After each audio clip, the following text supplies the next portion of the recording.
Hi guys, I am Aris Jangid. Welcome to my channel Triveni study circle Jaipur. आज हम बात कर रहे हैं क्लास 9 की वर्कशीट नंबर 14 इंग्लिश, और वो है फ्रेमिंग क्वेश्चन से संबंधित। फ्रेमिंग क्वेश्चंस का मतलब है कि आपको आंसर जो है वो आपकी वर्कशीट में, आपके पेपर में दिया हुआ आएगा और उससे आपको प्रश्न का निर्माण करना है कि प्रश्न का हम निर्माण कैसे करें, ये चीज़ अपने को देखनी है। तो उसको कहते हैं फ्रेमिंग क्वेश्चंस। और इससे आपको दो फायदे जो है प्रमुख रूप से होंगे कि आपके जो आंसर्स पूछे जाते हैं, कोई भी क्वेश्चंस के आंसर पूछे जाते हैं, वो भी आप देना सीख जाएंगे कि कौन से आंसर का क्वेश्चन किस तरह से हमें देना चाहिए। तो ये एक बहुत ही अच्छा एक लेसन आपकी वर्कशीट में आया है और उसका आप बड़े ध्यान से देखें। और इससे पहले कि हम अपनी वर्कशीट को स्टार्ट करें, आपने अगर मेरे चैनल को सब्सक्राइब नहीं किया है तो सब्सक्राइब करें, लाइक करें और बेल आइकन को भी दबाएं ताकि आने वाले लेसन्स और आने वाले नोटिफिकेशंस आपको मिल सकें। तो ये ध्यान रहे। तो बिना किसी देरी के हम स्टार्ट करते हैं आज की worksheet number 14 and framing questions.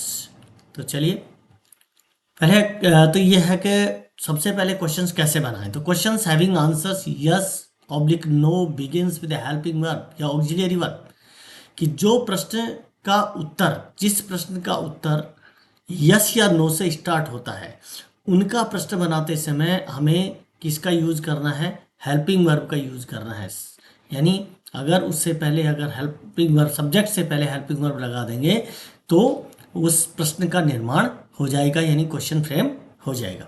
आप जो भी सहायक क्रिया है उसको पहले लगा दीजिए, ऑक्सिलरी वर्ब है उसको पहले लगा देंगे तो ये बन जाएगा। नेक्स्ट जो बात है वो ये है कि to make questions we put a helping verb before the subject. बात वही आ गई कि हमें प्रश्न बनाने के लिए हेल्पिंग वर्ब को सब्जेक्ट से पहले लिखना है। तो हम जब भी प्रश्न बनाएंगे तो सब्जेक्ट के पहले अगर हेल्पिंग वर्ब को लिख देते हैं तो हमारा प्रश्न बन जाता है। नेक्स्ट है if there is only main verb in answer, यदि केवल मात्र मेन वर्ब है आंसर में तो we put do does did before the subject. तो हम उस सब्जेक्ट से पहले क्या रखेंगे? डू डज और डिड का प्रयोग करते हैं। अब आपको बता दूं कि पहले सिर्फ कि डू और डज का प्रयोग कौन से टेंस में होता है आप अच्छी तरह से जानते हैं, ये हम चर्चा कर चुके हैं। आप मेरे जो टेंसेस से संबंधित वीडियोज हैं उनमें आप जाकर के देखेंगे तो आपको ये सारे टेंसेज की हेल्पिंग वर्ब सब कुछ आपको अच्छी तरह से समझ में आ जाएगा। तो डू और डज में यहाँ पे एक बार फिर से रिपीट कर देता हूँ कि प्रेजेंट सिंपल में यूज करते हैं। डज का प्रयोग ही, सी, इट और एक वचन करता है यानी सिंगुलर सब्जेक्ट है उसके साथ में करते हैं। और डू का प्रयोग आई, वी, यू, दे और प्लूरल सब्जेक्ट है, बहुवचन अगर करता है तो उसके साथ में डू का प्रयोग करता है। एक चीज़ महत्वपूर्ण और आप याद रखें कि जब भी आप डज का प्रयोग अफर्मेटिव सेंटेंस में कर दें, सकारात्मक वाक्य में कर दें, साधारण वाक्य में अगर डज का प्रयोग कर देते हैं तो उस समय जो वर्ब की फर्स्ट फॉर्म के साथ आप एस या एस लगाते हैं वो हट जाता है। यानी डू और डज का प्रयोग करने के बाद केवल मात्र वर्ब की फर्स्ट फॉर्म का ही प्रयोग करते हैं। आप अच्छी तरह से इसका याद रखें। नेक्स्ट डिड की बात करते हैं। डिड जो है वो आता है पास्ट सिंपल में, जिसे आप पास्ट सिंपल भी कह सकते हैं और इंडेफिनेट भी कह सकते हैं। डिड का प्रयोग करने के बाद जब आप आंसर में देखेंगे, सबसे पहले तो मैं आंसर की बात कर लूँ। आंसर में देखेंगे तो वहाँ आपको वर्ब की सेकंड फॉर्म मिलेगी और सेकंड फॉर्म मिलते ही आपके दिमाग में ये आ जाना चाहिए कि हमें प्रश्न बनाने के लिए, क्वेश्चन को फ्रेम करने के लिए डिड का प्रयोग करना है। तो आप सबसे पहले वहाँ क्या करें कि डिड को जो है वो सब्जेक्ट से पहले लगा दें और डिड के बाद वर्ब की फर्स्ट फॉर्म का प्रयोग करें। फिर आप सेकंड फॉर्म नहीं करेंगे क्योंकि पास्ट सिंपल का जब हम टेंस यूज करते हैं तो उस समय डिड का प्रयोग करने के बाद में वर्ब की फर्स्ट फॉर्म का प्रयोग करते हैं। तो आप वहाँ पर फर्स्ट फॉर्म का प्रयोग आप जो है करेंगे। तो ये महत्वपूर्ण बात आपको याद रखनी है। नेक्स्ट अपन देखते हैं लर्निंग हिंट्स। लर्निंग हिंट्स कौन से हैं? चलिए देखते हैं कि frame questions for the given statements. नीचे कुछ स्टेटमेंट दिए हुए हैं, उनके प्रश्न जो है अपने को निर्माण कर रहे हैं। पहला है एग्जाम्पल दे रहा है। एग्जाम्पल में पहला देखिए यहाँ पर ए लिखा हुआ। ए का मतलब आप ध्यान में रखें हर प्रश्न के साथ यहाँ पर जितने भी आंसर्स आपको दिए हुए आएंगे इस वर्कशीट में, वहाँ ए का मतलब आंसर और क्यू का मतलब है क्वेश्चन। तो इसको आप पढ़ने में नहीं है, बस केवल इसको समझने के लिए है। यहाँ पर अपना प्रश्न बन रहा है कि yes he is going to Jaipur. हाँ, वह कहाँ जा रहा है? जयपुर जा रहा है। अब देखिए यहाँ पर इज गोइंग, यहाँ पर अपने को समझ में आ जाना चाहिए कि कौन सा टेंस हो गया। तो इज गोइंग, इज में आर जो है वो कौन से टेंस में यूज करते हैं? प्रेजेंट कंटिन्यूअस में, या प्रेजेंट प्रोग्रेसिव के नाम से भी इसको जानते हैं, तो प्रेजेंट कंटिन्यूअस में इसको प्रयोग करते हैं। जब हम इसका प्रश्न का निर्माण करेंगे तो ये जो इज है वो सब्जेक्ट अपने पास क्या है? ही है। इस ही के पहले अपन सब्जेक्ट को रख देंगे और ये जो यस या नो जो भी आएगा उसको हटा देंगे। तो ही के पहले अगर इज लिख दें तो हमारे पास जो इसका जो क्वेश्चन बन जाएगा वो इस तरह से बन जाएगा, is he going to Jaipur. यानी हमारा जो प्रश्न बनेगा, यहाँ जो प्रश्न का निर्माण होगा वो होगा, is he going to Jaipur, की क्या वह जयपुर जा रहा है। नेक्स्ट लेते हैं कि यस आई प्ले क्रिकेट, हाँ मैं क्रिकेट खेलता हूं। अब यहां पर देखिए यस आया है, यस आया है तो यस और नो के साथ में आई। यहाँ पर एक चीज़ इंपॉर्टेंट जो महत्वपूर्ण बात बता रहा मैं यहाँ पर जरूरी समझता हूँ कि अगर आपके पास फर्स्ट पर्सन आता है, फर्स्ट पर्सन दो होते हैं आई और वी, फर्स्ट पर्सन आता है तो वो सेकंड पर्सन में चेंज होता है, सेकंड पर्सन होता है यू। यानी आई और वी को फ्रेमिंग क्वेश्चन बनाते समय या क्वेश्चन का निर्माण करते समय यू में चेंज कर देते हैं और यू को आई और वी में चेंज कर देते हैं। ये जो है फ्रेमिंग क्वेश्चंस का एक नियम होता है। तो यहाँ पर आई आया, इसका मतलब ये किस में चेंज हो जाएगा? यू में चेंज हो जाएगा। ये एक तो याद रखना है। प्ले क्रिकेट, यहाँ पर अब समझना है कि इसमें टेंस कौन सा है। आई प्ले क्रिकेट, मैं क्रिकेट खेलता हूँ। तो यहाँ पर प्ले जो है वो वर्ब की फर्स्ट फॉर्म है और वर्ब की फर्स्ट फॉर्म एकमात्र टेंस में आती है। कहाँ पर आती है? प्रेजेंट सिंपल में अपन यूज करते हैं, क्योंकि अन्य जो टेंस में वर्ब की फर्स्ट फॉर्म आती है तो वहाँ उसके साथ हेल्पिंग वर्ब भी आएगी। यहाँ पर दूसरी कोई भी हेल्पिंग वर्ब का यूज नहीं हुआ है। इसका मतलब हमारे दिमाग में ये आ जाना चाहिए कि यहाँ पर प्रेजेंट सिंपल का यूज हुआ है। और अभी पिछली जो स्लाइड थी अपन ने उसमें बात की थी कि प्रेजेंट सिंपल में डू और डज का प्रयोग करते हैं, और डू और डज का प्रयोग करते हैं तो यहाँ पर जो आई है वो किस में चेंज होगा? यू में चेंज होगा। और यू में चेंज होते ही डू और डज में से किसका यूज करेंगे?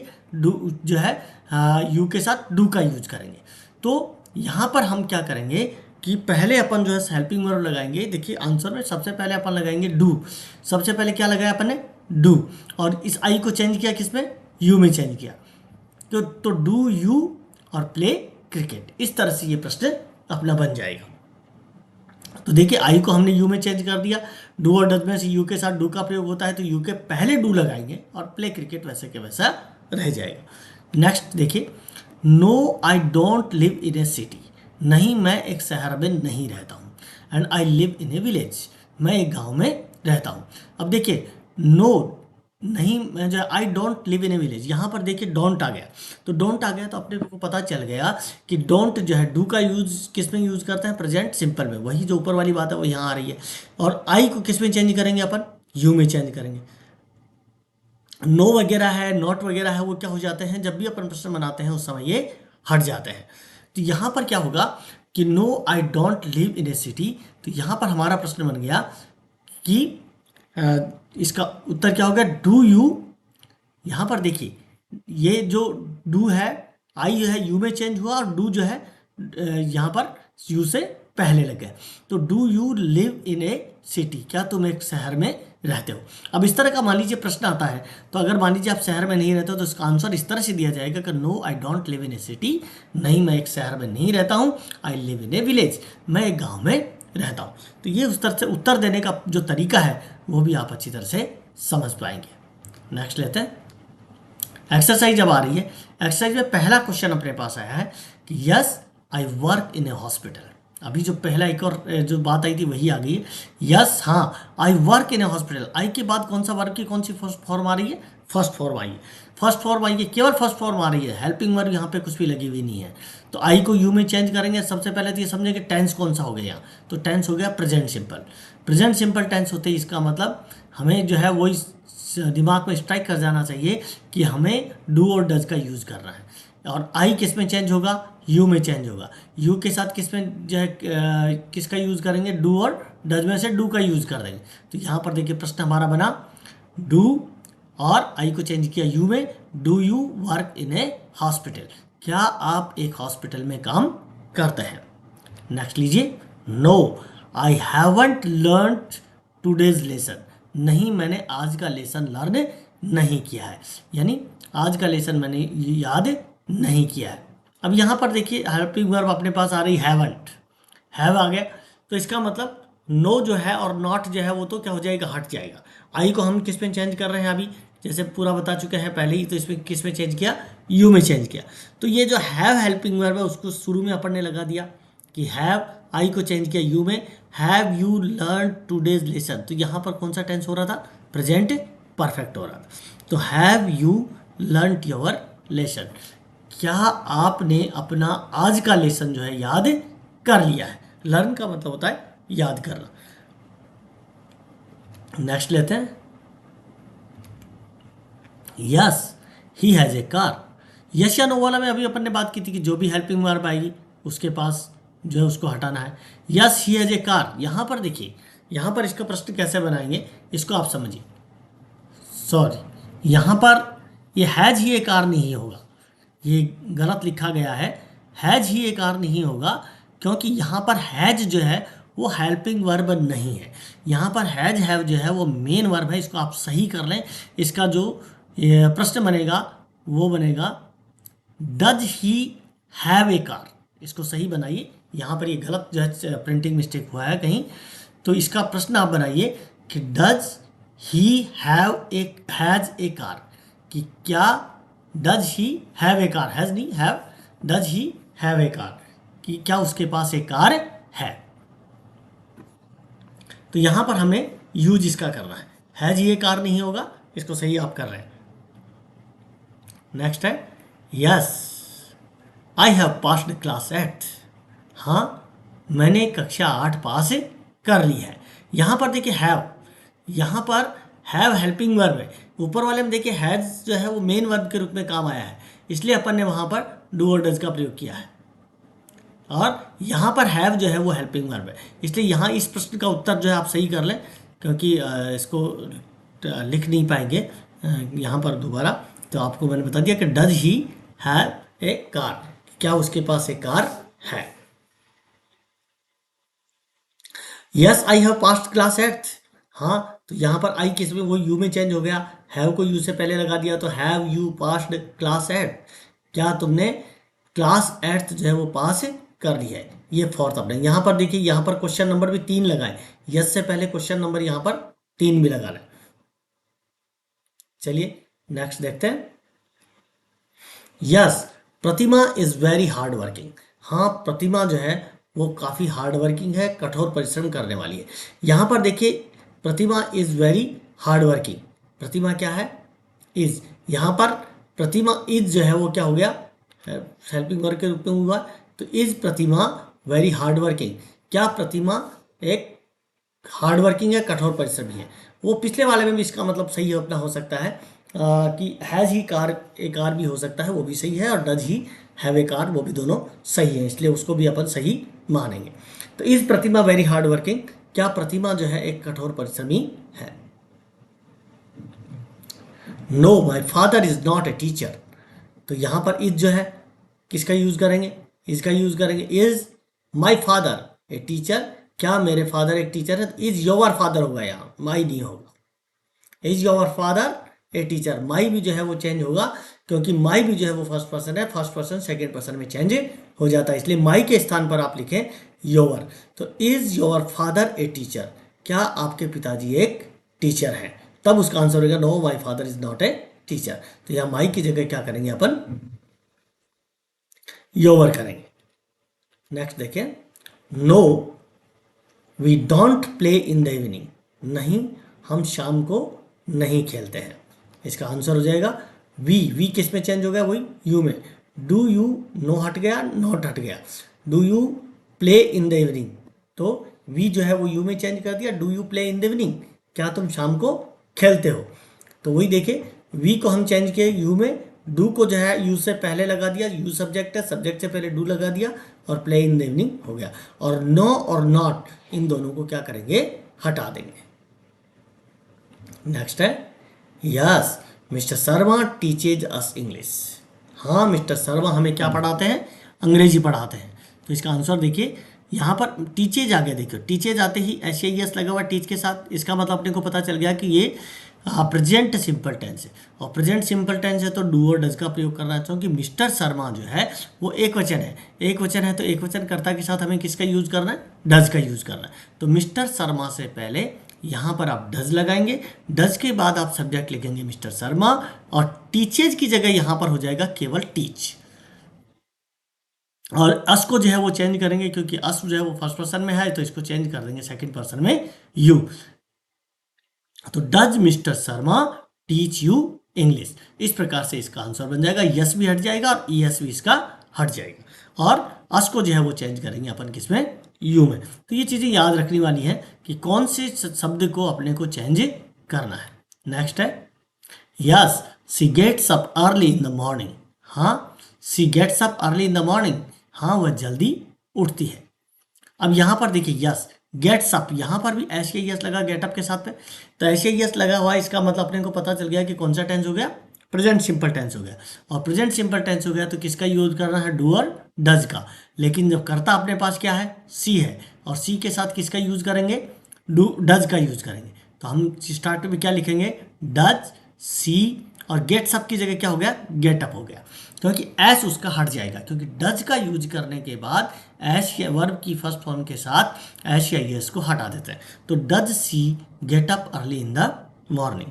नेक्स्ट लेते हैं yes they are very helpful.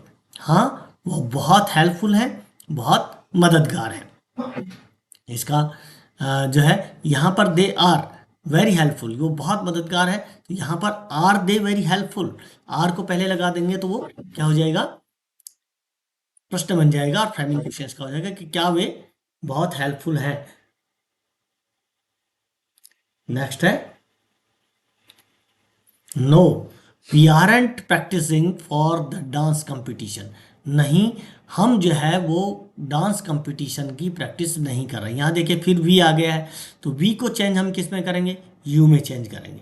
और आरंट, आर आ रहा है, नो आ रहा है, तो नॉट और नो दोनों के दोनों हट जाएंगे। आर को जो है वी के पहले, यानी वी के चेंज किया अपन ने किस में, यू में चेंज किया, तो यू के पहले किसका आ जाएगा, आर का यूज हो गया। तो सॉरी, यहाँ पर देखिए यहाँ डू नहीं आएगा, यहाँ पर आर आएगा।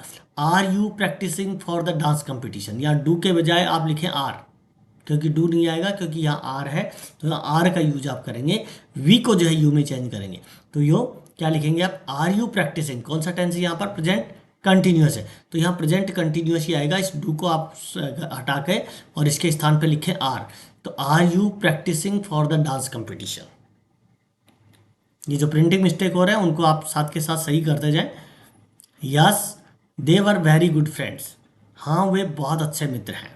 अब यहाँ दे वर वेरी, बहुत अच्छे मित्र थे, वर आ गया, तो वर को जो है दे से पहले लगा देंगे तो हमारा क्या है, प्रश्न बन जाएगा। तो वर दे वेरी गुड फ्रेंड्स, क्या वे बहुत अच्छे मित्र थे। तो इस प्रकार से अपना ये प्रश्न निर्माण हो जाएगा। नेक्स्ट स्लाइड लेते हैं।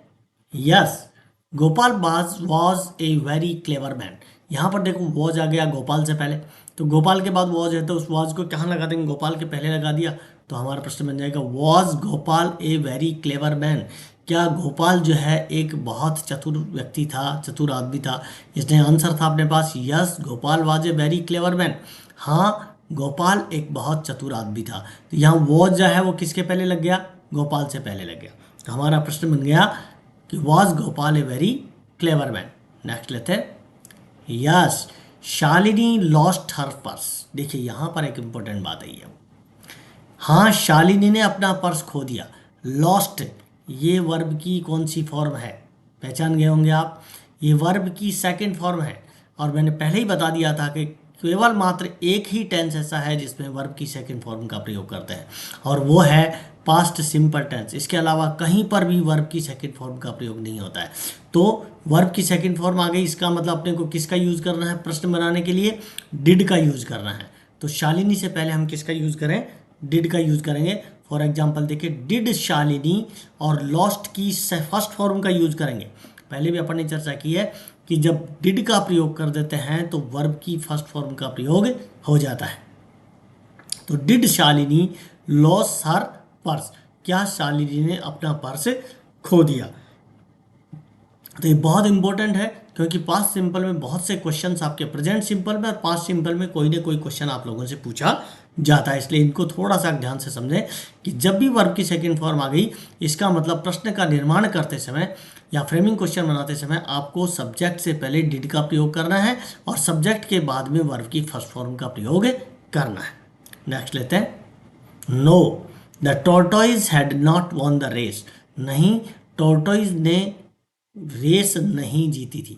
अब देखिए हैड नॉट वॉन, तो यहाँ हैड आ गया, तो इस हैड हेल्पिंग वर्ब जो आई है उसको टॉर्टोइज से पहले लगा देंगे तो प्रश्न बन जाएगा, और नो और नॉट को हटा देंगे।